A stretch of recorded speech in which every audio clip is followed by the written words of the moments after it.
El tema petrolero tiene dos caras. Uno es la industria como tal y la otra es la cara de la renta petrolera como tal, ¿no? Entonces, cualquier propuesta de país tiene que tomar en cuenta ambas caras, y ambas caras son necesarias al momento de verdaderamente plantearse aprovechar el petróleo como instrumento de progreso o que siga siendo una barrera para el progreso, como creemos ha sido en las últimas 4 décadas, podemos decir, ¿no? El deseo de superación de los ciudadanos, en este caso, por supuesto, el deseo de superación de los venezolanos, pero el deseo de superación de los ciudadanos en cualquier país es lo que está detrás de la innovación, es lo que está detrás de cualquier mejora, de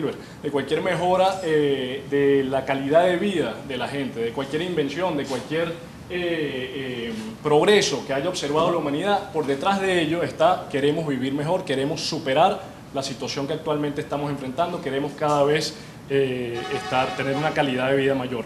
Y esto en Venezuela sigue siendo el caso, y decimos efectivamente no se ha aprovechado del todo. Y bueno, sin entrar en lo que es toda la literatura del desarrollo, hay dos factores clave para aprovechar el deseo de superación de los ciudadanos, en nuestro caso por supuesto, nuevamente de los venezolanos. Uno es brindarle a los ciudadanos herramientas con las cuales se puedan insertar en el proceso de desarrollo del país.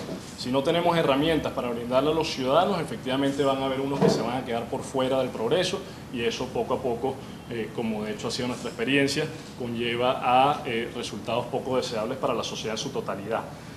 Por otra parte, no sirve simplemente dar herramientas, es decir, no se trata simplemente de dar educación o simplemente de dar salud, se trata de crear el entorno necesario para que esas herramientas verdaderamente se traduzcan en generación de valor, en trabajo, en productividad, en que las personas cada vez con sus capacidades y sus talentos puedan aportar mayor valor a la sociedad. Un trabajador venezolano en el sector no petrolero en el año 2012 produce lo mismo, o producía lo mismo para final del 2012, que lo que producía un trabajador venezolano en el año 1973. ¿Okay? Produce exactamente lo mismo que producía un trabajador venezolano en el año 1973. Esto a pesar de tener casi el doble de años de escolaridad. Es decir, se le brindan cada vez más herramientas, sin embargo, eso no se traduce en mayor generación de valor, en mayor productividad, en mayor... Sí, efectivamente, generación de valor. Aquí quiero resaltar el problema desde el punto de vista de pobreza, y si queremos hablar, una de las metas es superar la pobreza. Bueno, tenemos que hablar de productividad. El problema no es un tema distributivo, si bien tenemos problemas redistributivos o distributivos, como voy a resaltar. Para verdaderamente superar la pobreza de forma sostenible hay que hablar de productividad. Y ahí es donde entra el petróleo. Entonces, productividad está por detrás, las aspiraciones de los venezolanos están por detrás, y ahí es donde el petróleo entra. No entra de primero, que es el principal recurso, no, nuestro principal recurso efectivamente termina siendo la gente y sus aspiraciones de superarse. El petróleo, lo que queremos es que efectivamente logre apalancar este recurso.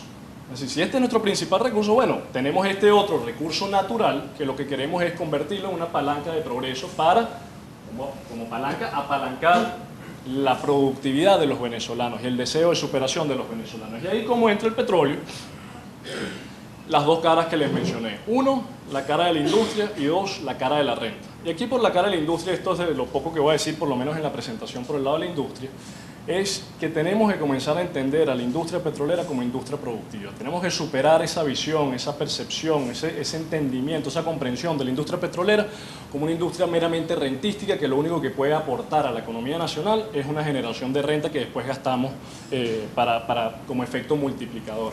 La industria petrolera como tal hoy en día es una industria altamente compleja, una industria altamente tecnológica, una industria que calificamos de industria de conocimiento, así como lo es la computación, el software, cualquiera de estas industrias de telecomunicaciones. Bueno, la industria petrolera representa una industria del conocimiento y la debemos aprovechar como tal.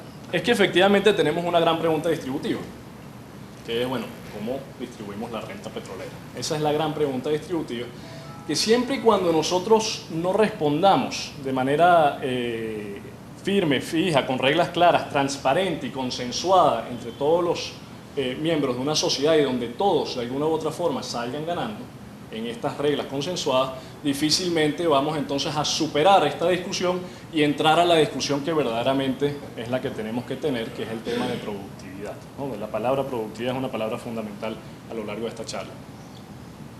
Entonces, esta pregunta es la que tenemos que de alguna u otra forma responder. Y la pregunta es, bueno, ¿cómo la hemos respondido hasta ahora? Porque efectivamente hemos generado renta y de alguna u otra forma la hemos distribuido.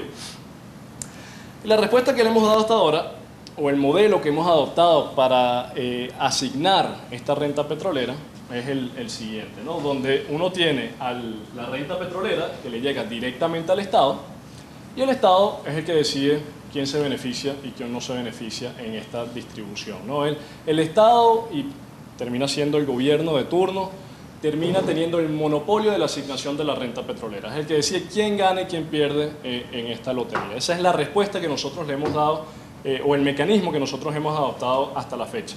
¿A qué lleva este mecanismo que hemos adoptado aquí? Este mecanismo genera una serie de incentivos, ¿no? Cuando es alguien que decide, el gobierno de turno, el que decide, bueno, quién gana y quién pierde en esta lotería, se genera una serie de incentivos. Es decir, los actores tienden a actuar de cierta manera, dado la existencia de este mecanismo como tal. Por el lado del gobierno, es este tema del clientelismo, tenemos que el gobierno busca usar esta renta para promover su proyecto político. Y esto nuevamente, no quiero decir aquí que estamos hablando de buenos o malos gobiernos y que entonces esto lo usa clientelarmente porque es malo, sino que puede ser un gobierno que efectivamente cree que su proyecto político es el que es necesario para que el país se monte sobre la senda de la prosperidad, y si veo que ese proyecto político está amenazado o su permanencia en el poder está amenazada, bueno, difícilmente yo voy a no aprovechar la renta petrolera y la discrecionalidad que tengo sobre la asignación para asegurarme que sobreviva en el poder este proyecto. Por el lado de los ciudadanos, no es que nos quedamos aquí cruzados de brazos y esperando que nos toque nuestra cuota parte de la renta, sino que efectivamente, bueno, cuando vemos que hay alguien que decide, nosotros tratamos de coquetear con esa persona que decida. Entonces nosotros queremos coquetear con esa persona para que a nosotros nos toque un poquito más de esa distribución. El verdadero costo de la búsqueda de renta, esto es un término, si se quiere, de la literatura económica, es que yo gasto esfuerzos y recursos míos para tratar de capturar renta, y esos recursos no van a actividad productiva. Es decir, yo como empresario me conviene más y veo que voy a obtener un mayor retorno si me vuelco hacia el Estado y veo que el gobierno me vaya a distribuir una mayor cuota parte de la renta, que invertir esos recursos en tratar de mejorar mis procesos productivos. Eso es un costo altísimo para el país y efectivamente nos monta sobre una senda de modelo rentista, basado en esa distribución de la renta y no basado en productividad. Una persona en el 10% más rico de la población recibe 13.5, digamos 14 veces más que lo que recibe una persona en el 10% más pobre de la población, mediante el subsidio de la gasolina. Entonces estamos hablando de un mecanismo que toda la población pareciera de alguna u otra forma proteger, pero que es sumamente ineficiente, y todas las distorsiones que produce, y además muy poco equitativo. Entonces hay que buscar maneras alternativas, y eso nuevamente podemos verlo más adelante cómo pudiese ser. ¿Cuál es el resultado final desde el punto de vista de la sociedad? Bueno, esto conlleva una relación de dependencia con el Estado. Es decir, el ciudadano depende del Estado. Y esto es muy distinto, o de hecho es lo inverso, a lo que caracteriza toda sociedad moderna, ¿no? Donde el Estado depende del ciudadano ¿a través de qué? A través del cobro de impuestos. A mí me cobran impuestos, me quitan dinero, yo exijo bienes y servicios públicos, exijo que efectivamente el gasto sea más equitativo, más eficiente, más efectivo, exijo representación, como era la consigna tanto nuestra, pero también de la Revolución Americana. Entonces, al momento de invertir esto y donde el Estado recibe un ingreso de afuera y entonces es el que distribuye, y no solo que distribuye, sino que distribuye discrecionalmente, entonces el ciudadano comienza a depender, se invierte esa relación, y eso por supuesto tiene consecuencias desde el punto de vista de la capacidad del ciudadano de actuar como contralor del Estado. Cualquier propuesta en relación al manejo de la renta petrolera tiene que tener tres características, o cumplir tres condiciones, y después hay una cuarta adicional que voy a resaltar ahorita. Pero la primera es limitar la discrecionalidad. Entonces, aquí resalto, ¿cuál era el meollo de cuál es el problema de ese mecanismo que acabo de describir en la asignación de la renta petrolera que hemos adoptado hasta el momento? Es la discrecionalidad, la capacidad del gobierno de turno de decidir quién gana y quién pierde. Simplemente poder decidir, eso es lo que da poder aquí, eso es lo que da poder político en Venezuela. Entonces, necesariamente tenemos que ir hacia un modelo que limite esta discrecionalidad. Cualquier propuesta tiene que limitarla. Dos, fomentar una sana relación contribuyente-Estado. Tratar de revertir ese modelo donde tenemos una dependencia de los ciudadanos en relación al Estado e ir a un modelo donde los ciudadanos se sientan como contribuyentes del Estado y por lo tanto con capacidad de exigir, con rendición de cuentas, de exigir bienes y servicios públicos, de exigir mayor transparencia en el gasto y en el manejo de los recursos públicos. Y tercero, apalancar nuestro principal recurso. ¿Cuál es nuestro principal recurso? Las aspiraciones de los venezolanos. Entonces, nuevamente, de la manera más concreta, la productividad es decir, cualquier mecanismo debe tratar de ser conducente hacia un aumento de la productividad de los venezolanos, que los venezolanos puedan insertarse productivamente en la sociedad. ¿Cuál es la alternativa que proponemos? Es decir, ¿cómo cambiamos el modelo? Esa es la pregunta. ¿Cómo cambiamos el modelo? Bueno, la alternativa que proponemos es empoderar al ciudadano, por un lado, en el beneficio directo de la renta petrolera, pero por otra parte, en la Contraloría y el control y rendición de cuentas del manejo, relacionado al manejo de los ingresos petroleros. También de la industria, pero nuevamente nos estamos concentrando en la renta petrolera. ¿Cuál es el freno? ¿Cuál es el cambio del modelo? Empoderar al ciudadano. El ciudadano tiene que estar de alguna u otra forma metido en el centro de cualquier propuesta relacionada a cambiar el modelo rentista. Y bueno, vamos a dar una propuesta más concreta, ¿no? Empoderar al ciudadano puede ser muchas cosas y hay distintas propuestas relacionadas a cómo empoderar al ciudadano en el manejo de la renta petrolera. Esta es una, hay otras que podemos discutir. ¿Cuál es esta? Bueno, el nombre es Fondo Patrimonial de los Venezolanos. Lo que proponemos es la creación del Fondo Patrimonial de los Venezolanos, que es un fondo de ahorro y estabilización que le va a garantizar al gobierno, antes de entrar a lo que le va a garantizar al gobierno, la totalidad de la renta petrolera le entra al Fondo Patrimonial de los Venezolanos. ¿Okay?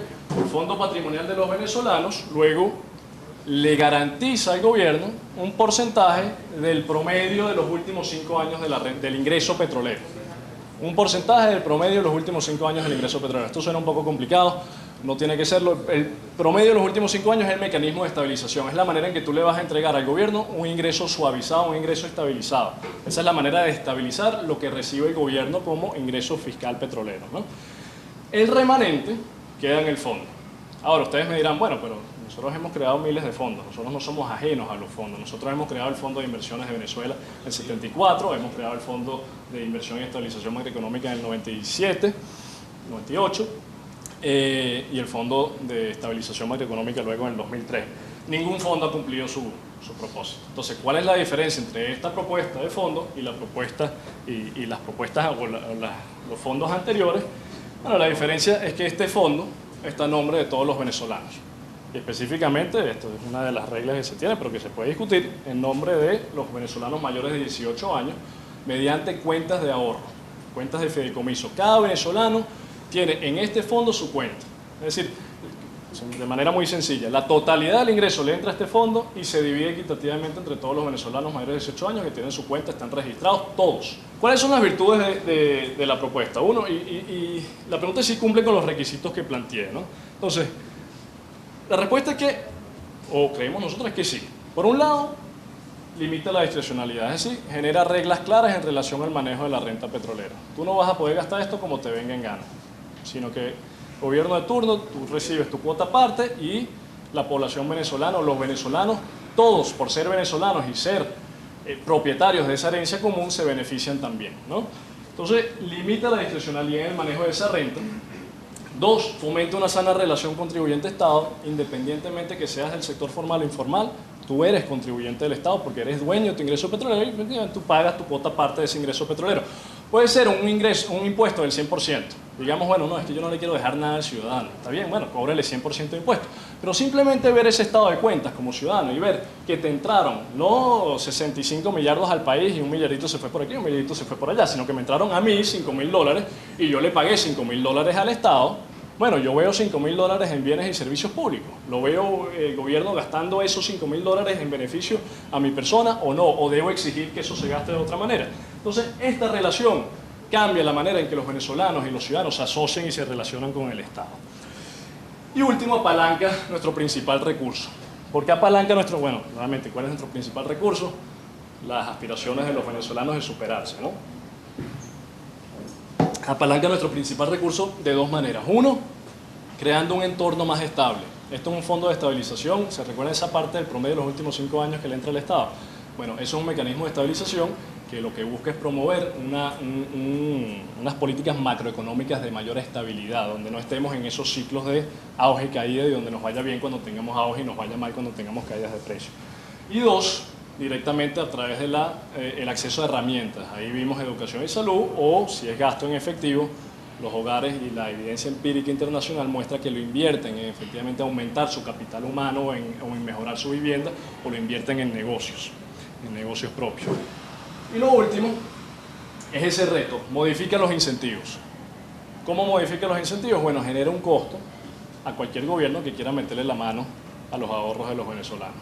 Es decir, esto es muy distinto a decir vamos a estabilizar el ingreso petrolero, porque lo que está en la Constitución, que de hecho está en la Constitución, el Fondo de Estabilización está en la Constitución, bueno, está bien, está en la Constitución, pero si no me genera un costo, simplemente no hacerlo, no lo hago.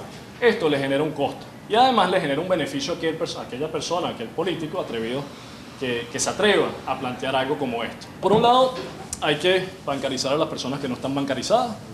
Eso no es muy complicado. Uno, Venezuela tiene las tasas de los índices de bancarización más altos de la región. Y dos, bancarizar al resto de la población. Bueno, hay ejemplos muy exitosos internacionalmente. Voy a citar el caso de Irán brevemente, donde ellos implementaron un mecanismo más o menos similar con el subsidio a la gasolina, lo podemos hablar en conversatorio, y tuvieron que bancarizar a 16 millones de personas en un año para poder implementarlo. Bueno, entonces eso efectivamente sería un reto, pero hay que hacerlo, y de hecho bancarizar a la población, la inclusión financiera es un objetivo de por sí que va mucho más allá de simplemente la implementación de este mecanismo. Y dos, el uso de banca móvil, que facilitaría el acceso de los venezolanos a la información que puse anteriormente, y sabemos que la penetración de la banca móvil en Venezuela y de los celulares en Venezuela es incluso más del 100%. Entonces, aquí hay donde apalancarnos. Es necesario un gran consenso nacional en relación a cualquier propuesta. Esta es una, y quizás es más necesario el consenso nacional porque creo que es más radical lo que se está planteando. Sin embargo, para que una propuesta sea estable a lo largo del tiempo y sea creíble, efectivamente tiene que partir o surgir de un gran consenso nacional, y ahí lo importante de este tipo de discusiones que estamos haciendo hoy en día. Terminamos con un resumen.